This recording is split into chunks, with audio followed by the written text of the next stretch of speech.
stick on Backlash. We've got Netflix. Watch some of that. I caught the last 2 matches of that. I caught the Gunther and Pat McAfee match and the main event, John Cena versus Randy Orton. So I'll start with the Gunther and Pat McAfee match. In terms of match structuring and storytelling, it wasn't that bad. And we've seen what Pat McAfee can do in the ring. But in my opinion, this match should never be happening in the first place. The fact that a match like this is going for nearly 15 minutes, in my opinion and my personal view, really does diminish Gunther's stature. And even though he was doing the whole playing with him and leading him on and this sort of stuff, Pat McAfee had a lot of moments in this. And at the end, Gunther gave him a little, you did well, and then walked off. So for me, this kind of diminishes Gunther. I mean, what are you trying to elevate Pat McAfee for? He's a horrible commentator. People don't really like him that much.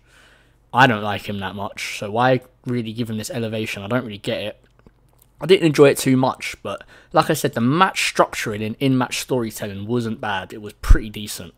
And obviously, Pat McAfee had one time where he tried to jump over the top rope and he stacked and just fell. But other than that, it was relatively botch-free. And I thought there would be quite a lot more chops going on in this, but I guess not. So that match, if I'm going to give it a star rating, I'd give it like 2 stars because it was just a bit pointless and shit. And then we go to the main event. These are the, I know I saw actually Dominic Mysterio versus Penta. That was a pretty decent match with a quite predictable ending.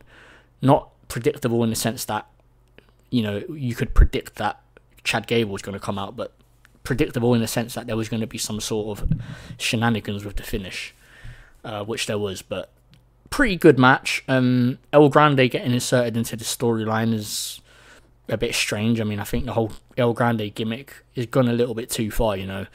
And the whole shtick of it is, oh, it's not Chad Gable. Is it Chad Gable? Come on, everyone knows it's Chad Gable, and that's that. I mean, what is the end game here? Is it a mask v mask match versus Rey Mysterio? Is it something serious for him, or is it just going to be a pure comedy character from now on? I mean, I do like Chad Gable a lot, but, you know, I wish this wouldn't be the necessary path for him. But that match, if I had to give it a match rating, I'd probably give it like 3 stars. You know, it was decent, nothing special though. And then I'll go to the main event, which is John Cena, the last real champ, versus Randy Orton. There was a whole load of shenanigans in this. There was 3 ref bumps. There was the first one where John Cena, I think, ducked an attacking and Randy went straight into the ref.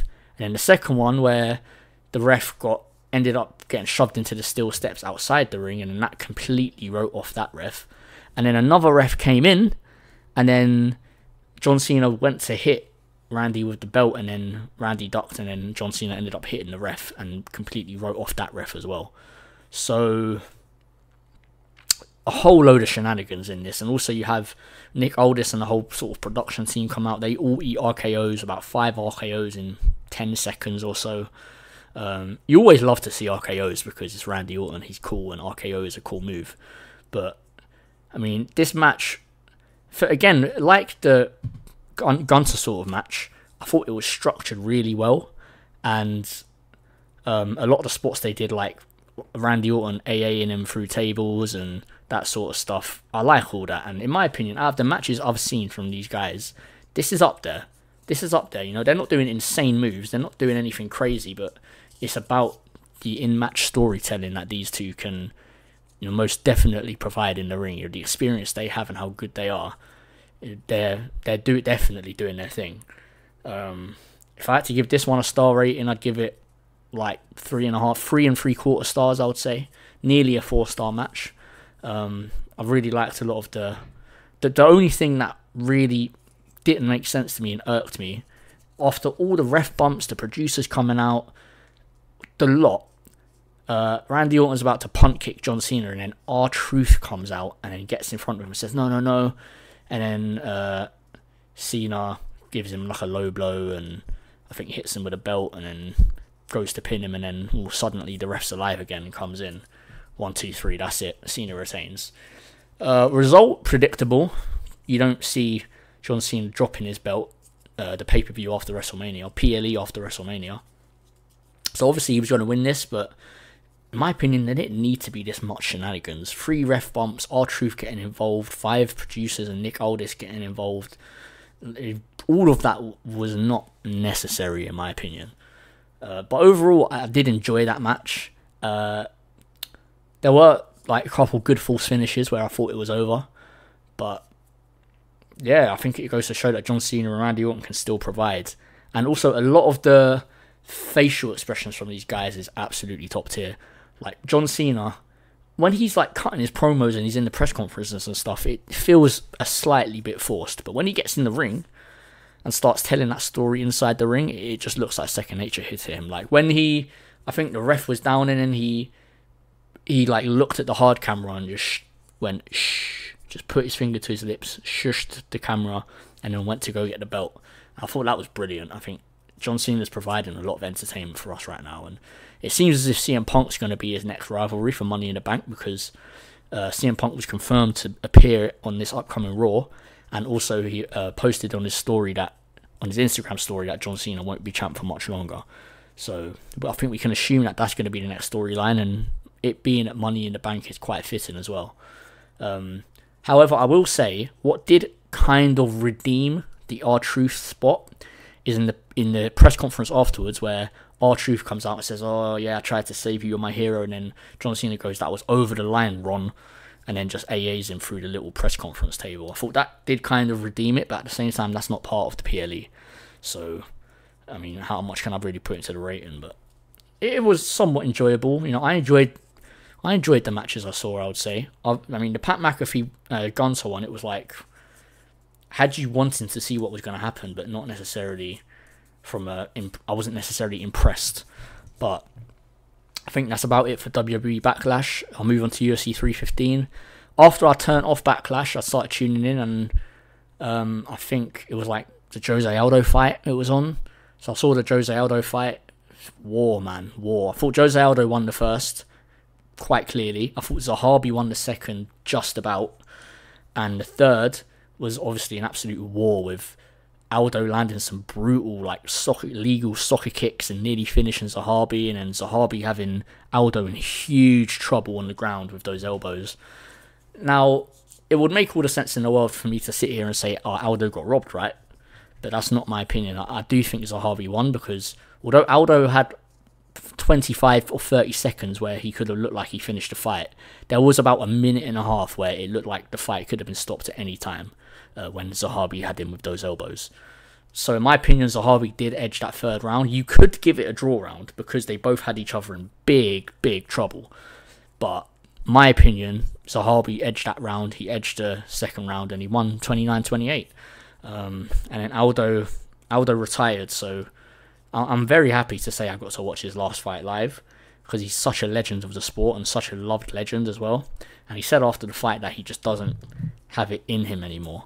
And, you know, he missed weight by a lot, and he said, you know, when he was cutting weight, his body didn't want to do it. Mentally, he wasn't there. And I think once you start saying that sort of stuff, you really should call it quits. I mean, he's had an insane number of fights in the UFC. He's been fighting ranked opponents. It's his entire career, pretty much.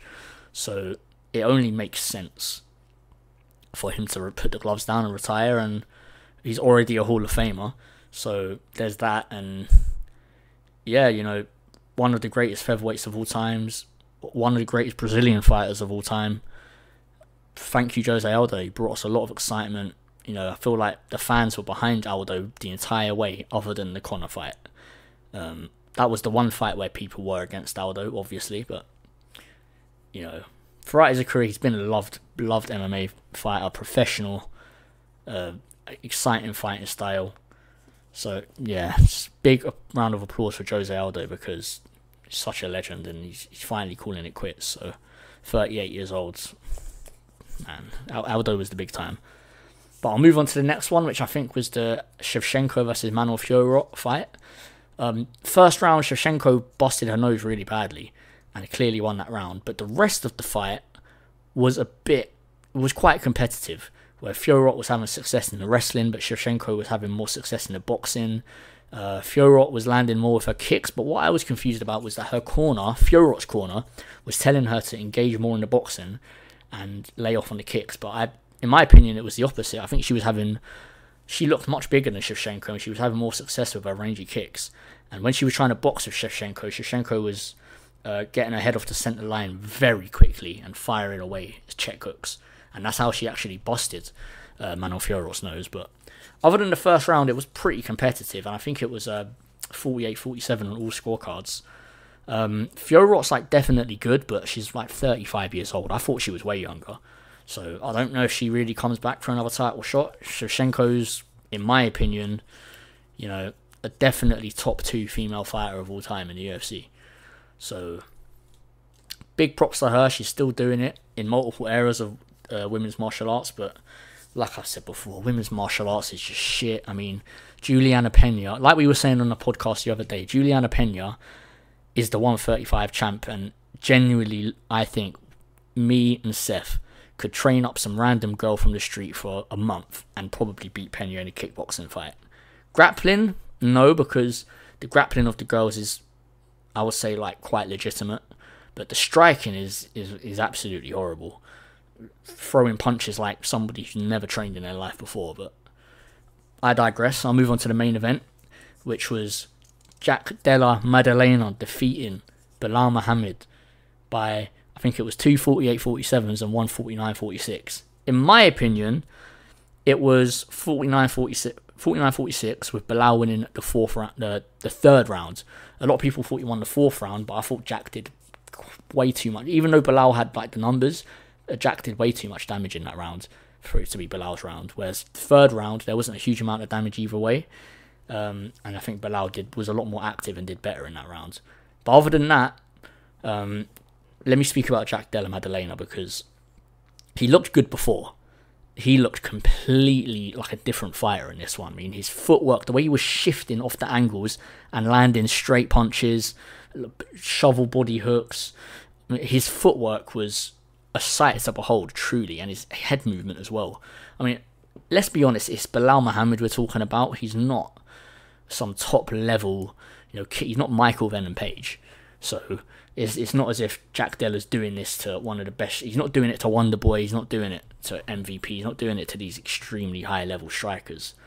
But Belal was pretty good in his own right, but he did a lot of damage to Jack, and it wasn't a shutout fight. It was competitive. A lot of those rounds where, even though I had Jack clearly winning, it was competitive. Very competitive. And Belal landed a lot of big shots, but never really looked like he was able to hurt Jack. And I think Jack was pretty much coasting. He was eating shots, but that's because he was trying to give them as well.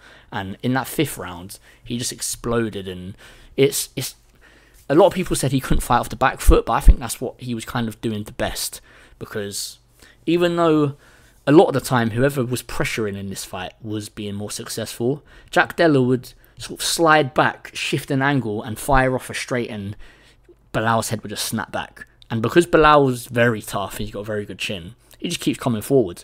Other guys are not holding that kind of punishment and walking through it like Belal did. So you have to give a lot of props for Belal for sticking it through, trying right to the very end to win. And for the first round or two, I think he only shot about 1 or 2 takedowns, so he was trying to Canelo hands, yeah, I'll show you the Canelo hands. But like, yeah, after that, like third round, he did try getting more takedowns, but at that point both guys are slippery, you know, you're a bit more tired. It's not going to be as successful as if you'd, you know, initiated that grappling much earlier. So great win for Jack Della, and his first title defense is already made. Not for a date, because obviously we don't know how much damage exactly he took and how much time he'll need off. But he's going to be fighting Islam Makhachev.